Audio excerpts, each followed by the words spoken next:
नीतीश जी एक काबिल आदमी है, इसमें कोई शक नहीं है, काबिल हैं, कर्मठ हैं, मगर जिस ढंग से उनका जो एक तौर तरीका है और पाला बदलने का, दल तो हम लोगों ने बदला है, लेकिन वो दल और दिल दोनों बदल लेते हैं। इसलिए ये मुझे लगता है कि ये उनके कदकाठी में बहुत डेंट कर दिया है। 50 की संख्या याद रखें नीतीश बाबू, और अगले आने वाले विधानसभा चुनाव में उन दोनों गठबंधन को 50 से नीचे रखेंगे हम सब। आप न्यूज फाउंडेशन देख रहे हैं, मैं हूं आपके साथ वंदना। हमारे साथ बात करने के लिए हैं बीजेपी के वरिष्ठ नेता और बिहार विधान परिषद के सदस्य संजय पासवान।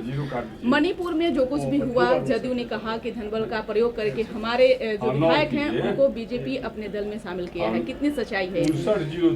देखिए, जब भी इस रंग का दल बदल होता है तो बेचारा धन परेशान होता है, धन बदनाम होता है।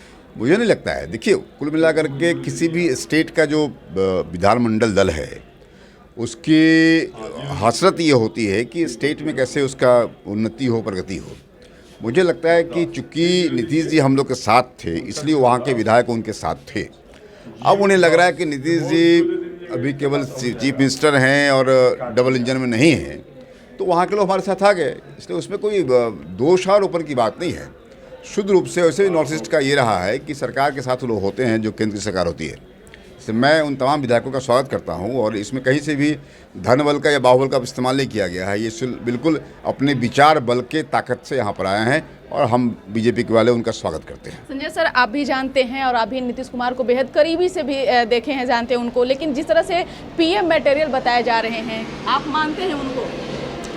देखिए, नीतीश जी की काबिलियत पे हमको शक नहीं है। नीतीश जी एक काबिल आदमी है, इसमें कोई शक नहीं है, काबिल हैं, कर्मठ हैं, मगर जिस ढंग से उनका जो एक तौर तरीका है और पाला बदलने का, दल तो हम लोगों ने बदला है, लेकिन वो दल और दिल दोनों बदल लेते हैं। इसलिए ये मुझे लगता है कि ये उनके कदकाठी में बहुत डेंट कर दिया है। इसलिए मुझे लगता नहीं है कि इस ढंग से जो उनकी कर्मठता है या उनका जो अपना एक विद्वता है वो इनके काम आएगा। चूँकि इस देश के प्रधानमंत्री बनने के लिए जो एक न्यूनतम अर्हता चाहिए, राष्ट्रीय पार्टी होना चाहिए, एक राष्ट्रीय कद होना चाहिए, तो वह स्थिति इनकी है नहीं। इसलिए हमें नहीं लगता कि नीतीश बाबू अपने बावजूद अपनी काबिलियत के हमारे नरेंद्र मोदी के बराबरी में कहीं खड़े हैं, कहीं पसंगा में भी नहीं है वो, कहीं पासंग में नहीं है वो, ये स्वीकारना चाहिए। इसलिए उनकी अपनी काबिलियत है, इसमें कोई शक नहीं है, लेकिन हमारे नेता के पासंग में वो बिल्कुल नहीं है नीतीश बाबू, ये मैं दावे के साथ कह सकता हूँ। जदयू की राष्ट्रीय कार्यकारिणी की बैठक हुई और खुले मन से नीतीश कुमार ने कहा कि आने वाले 2024 के लोकसभा चुनाव में 50 सीटों पर बीजेपी को सिमट देना है। 50 की संख्या याद रखें नीतीश बाबू, और अगले आने वाले विधानसभा चुनाव में उन दोनों गठबंधन को 50 से नीचे रखेंगे हम सब लोग। लोकसभा चुनाव के पहले से वो तैयारी करने में लग चुके हैं।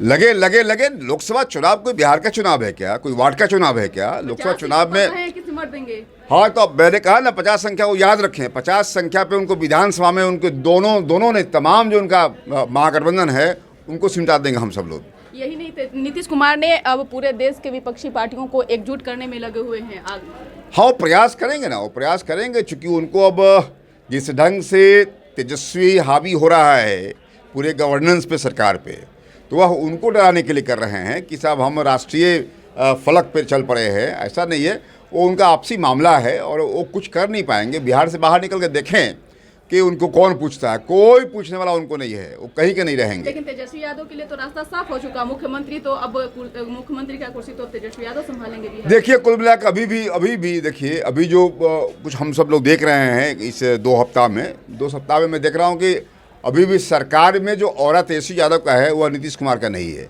जो हम लोगों ने फ्री हैंड दे रखा था वो स्थिति नीतीश बाबू की नहीं है।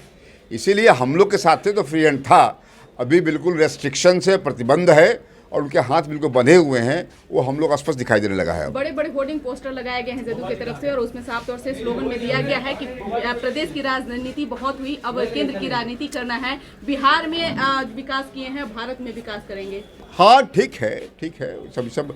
ये सब वो लोग कहते हैं कि जब अपने मियाँ मिट्ठू बन रहे हैं तो अच्छी बात है, और निश्चित तौर से वो प्रयास करें हम लोग उनका स्वागत करेंगे, लेकिन हमारे सांगठनिक शक्ति के सामने में, हमारा जो मैन पावर है उसके सामने में आरजेडी कहीं नहीं है। आरजेडी धुआं धुआं हो जाएगा। एक सवाल और है, लास्ट सवाल है कि आगे जब से महागठबंधन की सरकार बनी है, बिहार में लॉ एंड ऑर्डर देखा जाए तो बिल्कुल तरह से जो है तहस नहस दिख रहा है सर, लगातार। चलिए, आपके मीडिया के लोगों को बहुत बहुत बधाई मैं देता हूं कि आप लोग सच्चाई को सच्चाई कह रहे हैं, सही को सही दिखा रहे हैं, और आगे आने वाले दिन में हम लोग बिहार की स्थिति बदतर नहीं होने देंगे, और बिहार में जो लॉ एंड ऑर्डर की स्थिति गिर रही है उस पर पूरा लगाम लगाने का प्रयास करेंगे।